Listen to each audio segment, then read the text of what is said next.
Tito, capítulo de número 1. Tito, capítulo 1. Tito fica logo depois da carta de Paulo a Timóteo. Tito, capítulo 1. Enquanto você procura, eu gostaria de agradecer a Deus, primeiramente, por essa rica oportunidade. É um enorme prazer estar aqui com vocês, esse trabalho abençoado aqui de vocês. Então, eu me sinto privilegiado de estar aqui. Agradeço ao querido líder, irmão Wesley. Deus abençoe você, a sua família, o seu ministério, à frente desse trabalho de jovens aí. Que Deus continue prosperando os seus caminhos. Em nome de Jesus, quero agradecer em especial a todos os amados irmãos aqui, muito receptíveis, muito gentis, né? Quero externar também as minhas ações de graças ao Senhor. Amanhã é aniversário da minha esposa. Amém. Me acompanha aqui, estou muito feliz pela vida dela. Minha esposa, uma bênção de Deus na minha vida. Louvo a Deus por isso. Deus abençoe a ministração dos louvores, aos músicos, enfim, todos que aqui estão. Meus amados, todos encontraram Tito no capítulo. Muito obrigado, querido. Tito no capítulo de número 1. Amém? Amém. Prometo apenas ministrar aqui aquilo que Deus colocou no meu coração, nada além disso. Quando você encontrar Tito capítulo 1, encontre aí o versículo de número 5, por gentileza. Nós faremos uma leitura apenas da parte A do versículo. Tito 1 e 5 diz a palavra do Senhor: por esta causa te deixei em Creta, para que pusesses em boa ordem as coisas que ainda restam. Vou repetir: por esta causa te deixei em Creta, para que pusesses em boa ordem as coisas que ainda restam. Amém. Pode se sentar. Peço a sua atenção nesses minutos que nós temos aqui. Meus amados, a carta de Paulo a Tito, ela é considerada a terceira carta denominada de carta pastoral. A primeira, acredito que seja de conhecimento dos amados irmãos, é a primeira carta de Paulo a Timóteo. A segunda é a segunda carta de Paulo a Timóteo. E a encabulada terceira carta pastoral, escrita pelo apóstolo Paulo, ela é a carta destinada a Tito. Provavelmente a epístola de Paulo a Tito ela foi escrita por volta do ano 63 depois de Cristo. E ela também é conhecida como a carta que expressa um Deus Salvador. Esta carta que fora destinada a Tito, ela teve aqui um objetivo singular, porque o apóstolo Paulo, em uma das suas viagens missionárias, havia ido até esta ilha chamada Creta e ali havia pregado a palavra. Em Atos dos Apóstolos, no capítulo de número 28, no versículo de número 30 e também no versículo de número 31, vai dizer que o apóstolo Paulo ele esteve nesta ilha. E ali é muito provável que Paulo ficou por 2 anos pregando a palavra de Deus. O texto vai dizer que sem nenhum obstáculo. Paulo ele chega até a ilha de Creta. Paulo pregou a palavra de Deus, o evangelho oriundo do nosso Senhor Jesus Cristo, o evangelho dos apóstolos. E ali na ilha de Creta foi instituída a primeira igreja daquela ilha. É muito provável que Paulo ficou ali 2 anos, e depois desses 2 anos de incansáveis trabalhos missionários da parte do apóstolo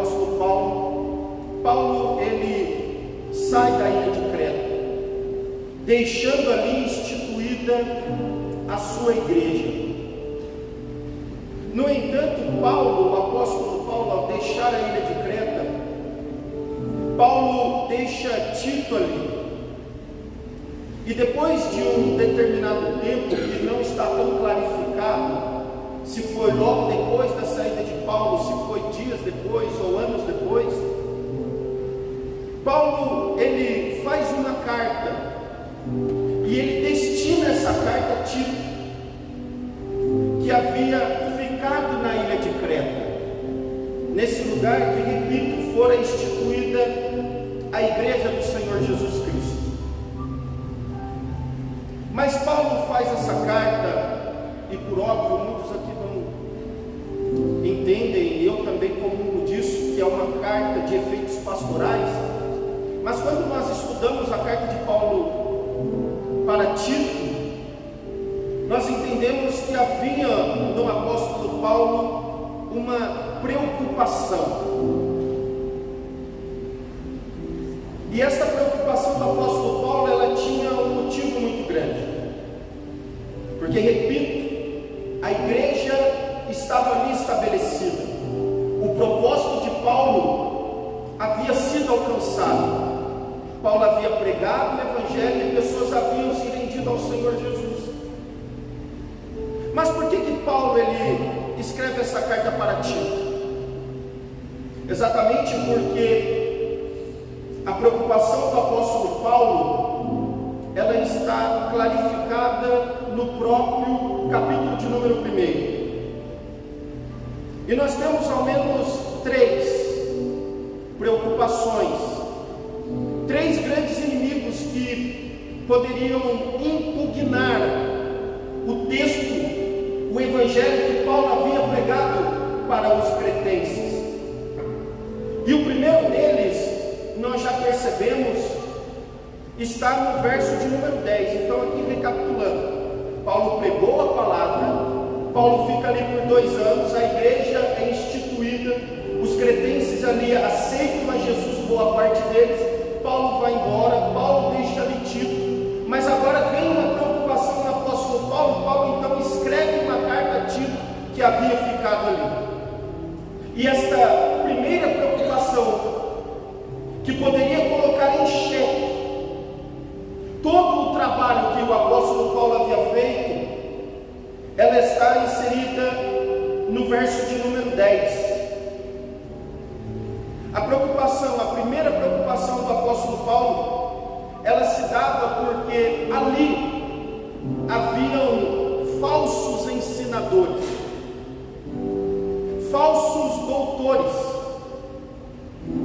E Paulo, ele vai dizer, e Paulo assim classifica, que eles são desordenados, faladores, vãos, enganadores, os principalmente da circuncisão, os quais convém tampar a boca, homens que transtornam casas inteiras, ensinando que não convém por torpe ganância. Vamos entender isso daqui.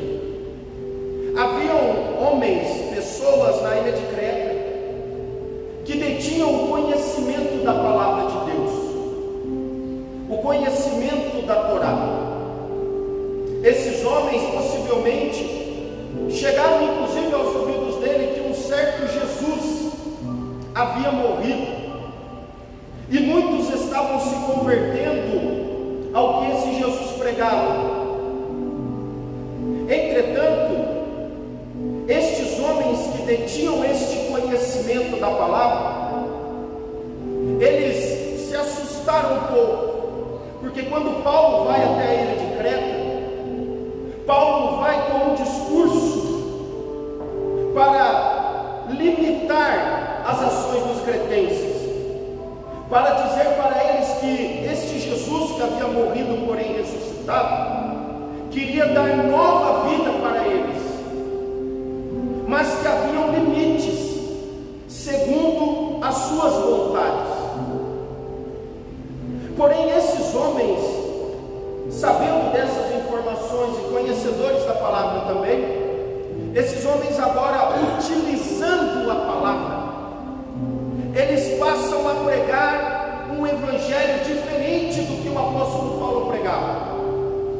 utilizavam-se da palavra, mas distorciam a palavra. Em minhas palavras, eu imagino que eles chegavam para os cretenses não com o ar aqui de fazer com que eles saíssem dos caminhos. Não era a intenção desses falsos doutores, mas era de falar para eles: olha, o caminho que Paulo pregou para vocês, ele não é tão estreito como parece. E por que ele fazia isso? Por que eles faziam isso? E Paulo vai dizer por torpe ganância, porque eles não queriam ficar fora das evidências, porque agora havia um povo que não os ouvia mais, ou não acreditava em fábulas que eles pregavam, e percebendo que eles estavam ficando fora de evidências, eles reforçam o discurso falando: olha, nós pregamos de fato o que Paulo prega, entretanto não é bem o que Paulo prega. Não precisa ser tão limitadora essa palavra de Paulo, não precisa ser tão transformadora, vocês não precisam mudar tanto de hábito. Eu imagino que a preocupação do apóstolo Paulo fora exatamente o que aconteceu nos dias do profeta Jeremias, que julgo ser o tempo de maior apostasia de todo o contexto bíblico. E o que é apostasia? Distanciar-se da verdade.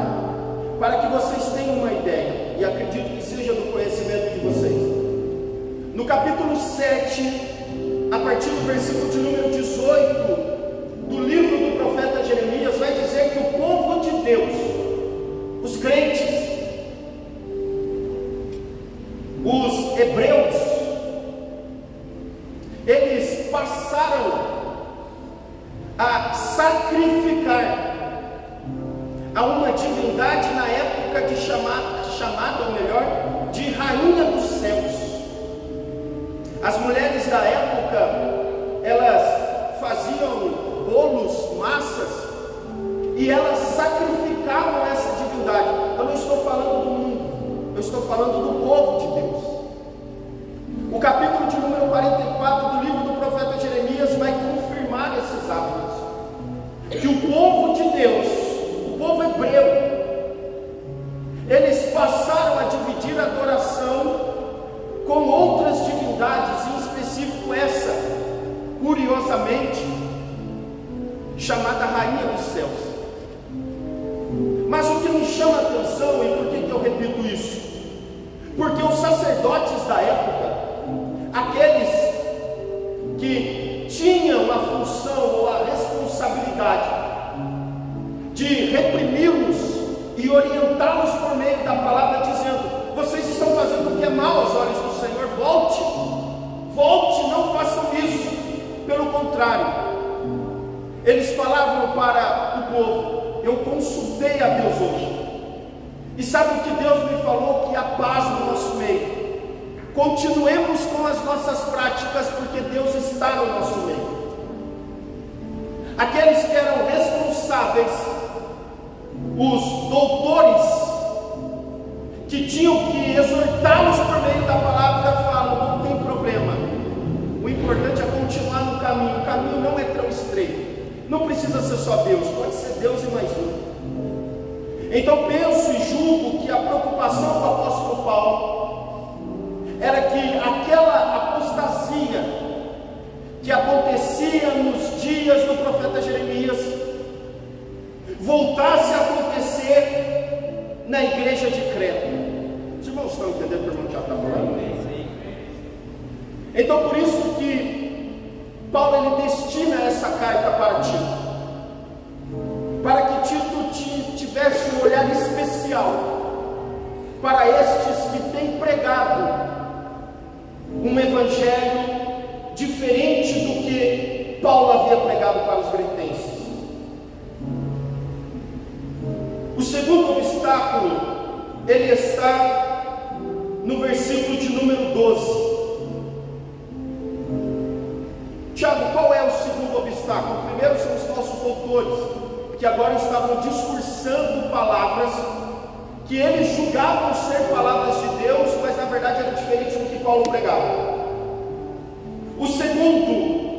A segunda preocupação do apóstolo Paulo era com os próprios habitantes de Creta, os cretenses.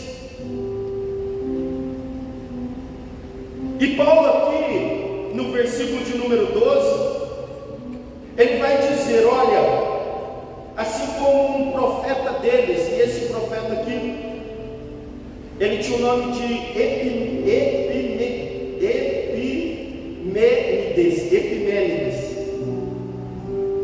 Era um homem que na época ele escrevia sobre os cretenses. E Paulo vai dizer, olha, um deles, inclusive, já diz que tipo de habitantes há em Creta.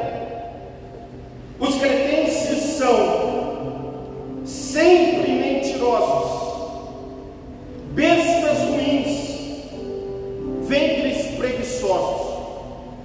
Tiago, eu não entendi qual era a preocupação de Paulo. Vejam, a ilha de Creta, os cretenses, ou melhor, eles foram conhecidos, ou ficaram conhecidos como uma das primeiras civilizações a estabelecer um porto de navios.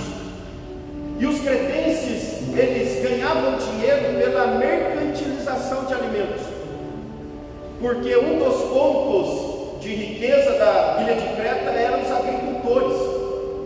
Então eles mercantilizavam, ou seja, eles comercializavam produtos. Mas qual era a fama dos cretenses? Em rápidas palavras, eles eram conhecidos como pessoas mentirosas e persuasivas em suas palavras, ou seja, aqueles que eles eram tão influenciadores que eles vendiam um produto que na verdade não era aquele produto. Mas por que compravam? Por conta da persuasão e das influências que eles tinham. Eles eram mentirosos, desculpe a palavra, eram malandros. Eles tinham a capacidade, se fosse nos dias de hoje, de convencer uma pessoa a comprar um isqueiro sem gás, que não funcionava, ou um fósforo usado. Mas este povo que estava nessa cidade já era conhecido nas províncias como pessoas persuasivas, que se utilizavam de suas malandragens ou dos seus discursos encantadores de serpente para influenciar pessoas. Os cretenses, eles dificilmente eram influenciados, mas eles eram de fato nato, preparados para ser influenciadores. Então, recapitulando, a primeira preocupação de Paulo, falsos ensinadores. A segunda, a igreja de Creta estava cercada por influenciadores, que com seus discursos de serpentes poderiam desvirtuar aqueles que já haviam sido alcançados pelo Evangelho de Paulo. A terceira preocupação, ela não está no texto, mas ela faz parte de um estudo que acontecia exatamente na década de 60 depois de Cristo, na ilha de Creta. Qual era, Tiago? A terceira preocupação de Paulo era a cultura dos cretenses. Os cretenses, eles eram politeístas. O que significam politeístas? Eles acreditavam em várias divindades, eles adoravam vários deuses, por isso que até hoje é muito conhecida as mitologias gregas. Mas em especial havia uma divindade chamada Deusa Mãe, muito conhecida da época, e elas eram constantemente adoradas pelos cretenses. E eles acreditavam que a terra era uma deusa e ela era uma mãe. E por ser uma mulher, ela era sempre fértil. Então o que eles acreditavam? Quando eles olhavam para as criações deles e viam as plantas crescendo e tudo mais aquilo, eles entendiam, olha, a terra que nós estamos é fértil, é como uma mulher fértil. Então, qual era a prática de adoração dos cretenses para essa divindade? Eles se reuniram e para adorar esta divindade, eles se relacionavam sexualmente, e tudo isso eu já vou aplicar. E eles começavam a se relacionar sexualmente para adorar a deusa mãe. Eles entendiam, olha, se o mundo que nós estamos é fértil e ela é a deusa da fertilidade, a forma de nós adorarmos a ela é nos relacionarmos sexualmente uns para com os outros. Ou seja, a cultura que estava instituída em Creta era uma cultura da carnalidade, da promiscuidade, da adoração à sua própria lascívia. Este era o cenário. Uma igreja instituída num lugar extremamente hostil, onde falsos profetas já caminhavam no meio do povo de Deus. Quando eles saíram, eles eram abordados por pessoas com discursos de serpente, tentando deturbar a verdadeira mensagem que Paulo havia pregado, influenciando eles para outras práticas que eles já haviam deixado. E a cultura que eles sempre se deparavam era a cultura da promiscuidade carnal.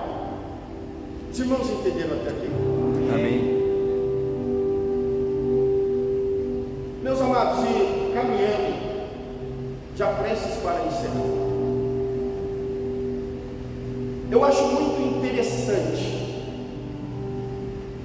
o capítulo 1 do apóstolo Paulo, que ele escreve a Tito. Porque apesar desse cenário preocupante, que a igreja que estava em Creta já estava vivenciando, a ordem do apóstolo Paulo, por incrível que pareça,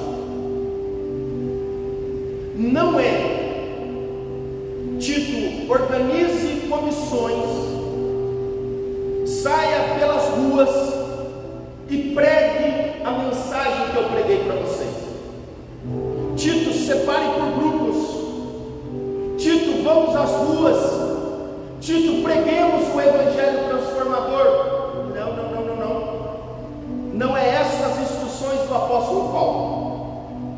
E você pode até perguntar: olha, Tiago, mas Paulo aqui estava desvirtuando o caráter da igreja em si, do propósito da igreja, do id. Não, Paulo não estava fazendo isso.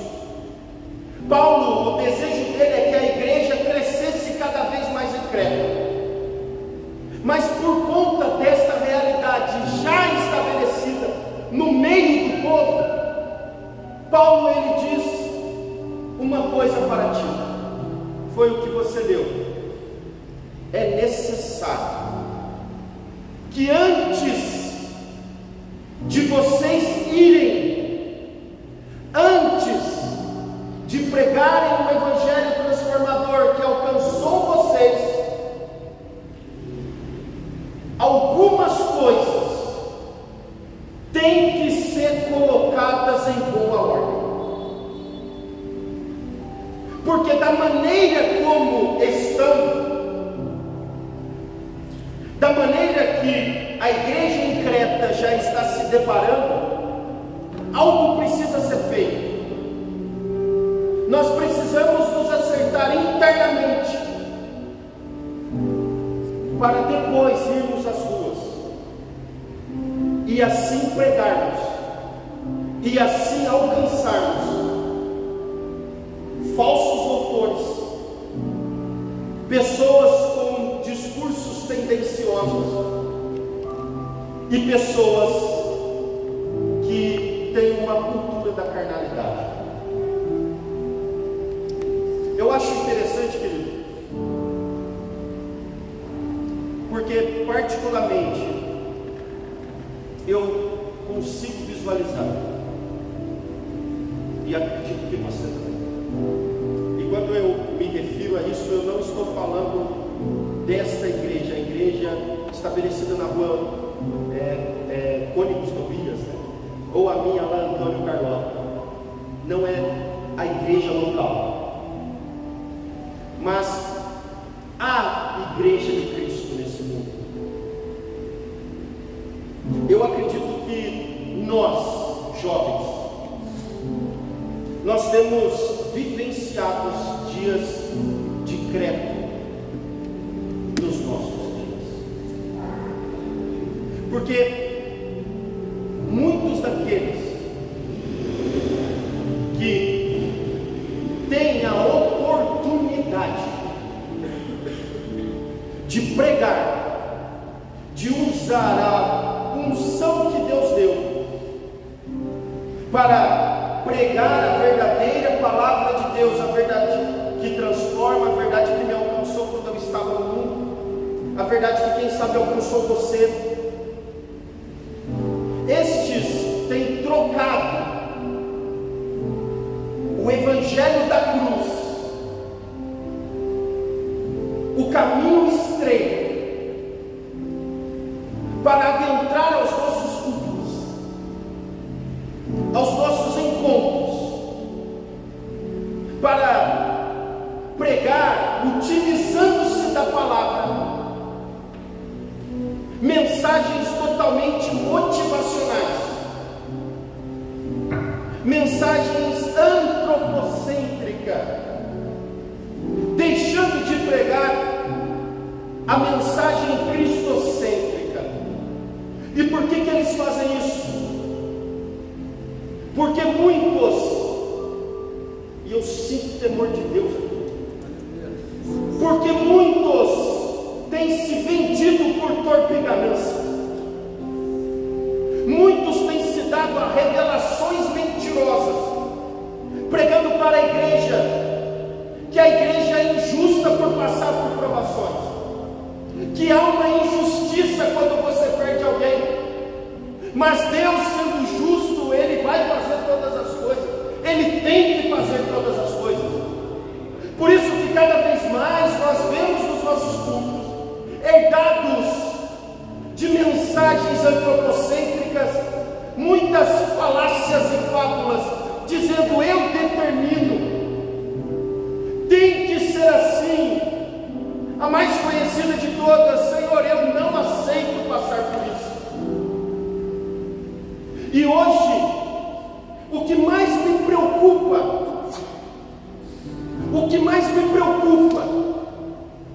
é que tem acontecido nos nossos dias um alerta que o apóstolo Paulo disse para Timóteo, no capítulo de número 4 de 2 Timóteo, a partir do versículo de número 3.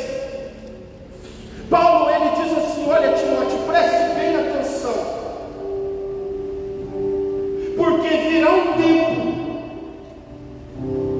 em que os homens não suportarão a sã doutrina, não suportarão o caminho estreito, não suportarão que nós não somos melhores do que o mundo, mas somos diferentes deles, não suportarão que nós temos que se abnegar das nossas vontades para viver a vontade do Senhor. Eles não conseguirão fazer isso. E sabe o que eles vão fazer, Timóteo? Eles terão comichões em seus ouvidos. O que seria isso? Eles vão desejar ouvir algo diferente disso, jovem. Ouvir algo diferente de uma vida de renúncia. A igreja vai desejar ouvir algo diferente, porque vão dizer: mas isso é muito pesado, isso é pesado demais. Deus entende, nós somos jovens, não precisa pregar uma palavra tão dura assim. E Paulo vai dizer: e estes, a igreja, amontoarão para si doutores, conforme as suas próprias concupiscências. Ou seja, vamos escolher aqui quem prega aquilo que nós nós queremos ouvir, não o que precisamos ouvir. E Paulo ainda diz: haverá dias que estes se desviarão da verdade e vão preferir dar ouvidos a fábulas, às mentiras, para satisfazer os seus próprios egos.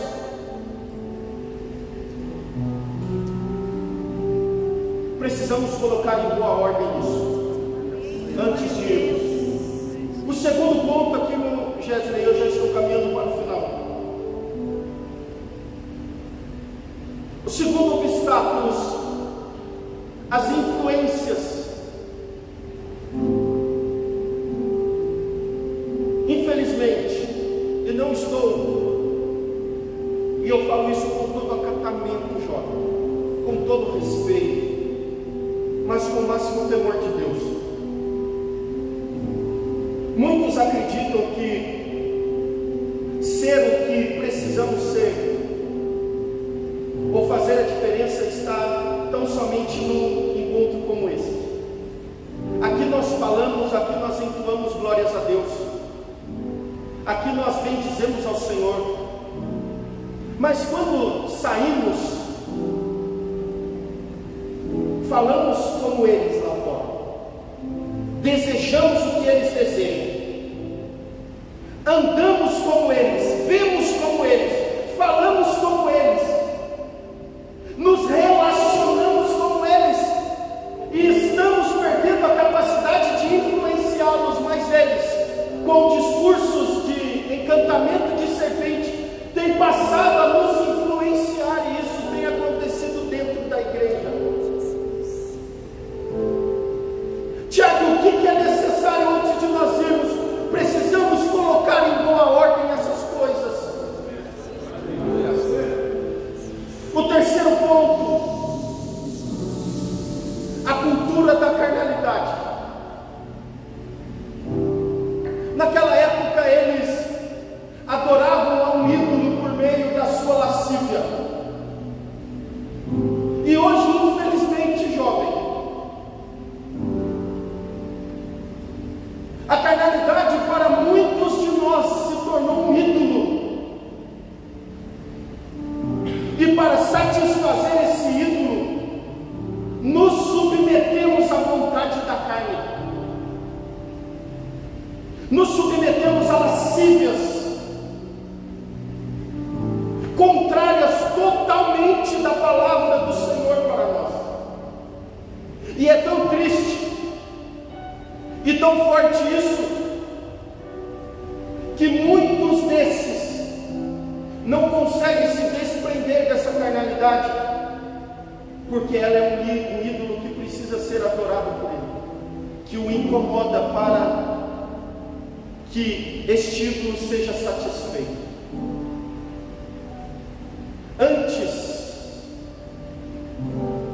Antes de proclamarmos Jesus como transformador da nossa vida, precisamos colocar em boa ordem as coisas que ainda restam. Estamos aí há poucos dias de um congresso abençoado, com um tema bastante desafiador: evangelizar ou discipular sem cessar. Mas, movido pelo Espírito Santo, precisamos colocar em boa ordem as coisas que ainda restam. Existe uma expressão na Bíblia, que inclusive foi tema do nosso Azaf, que significa equibalo. Uma flecha que ela é lançada com um propósito. Cada um de nós aqui, quando nós louvamos ao Senhor falando: eis-me aqui, estou disponível, nós estamos declarando ao Senhor que queremos ser como uma flecha lançada. E o que é equibalo? Você lança essa flecha e talvez ela nunca mais será vista, mas ela vai cumprir com o propósito dela. Entretanto, se não colocarmos em boa ordem as coisas que ainda restam, erraremos o nosso alvo e não seremos mais bons influenciadores para o reino, mas passaremos a ser mais um. daqueles que quando você chega para pregar Jesus, fala: rapaz, mas você pregar Jesus para mim, é mais fácil eu aqui falar desse Jesus para você. Você é igualzinho a gente aqui. Precisamos colocar em boa ordem as coisas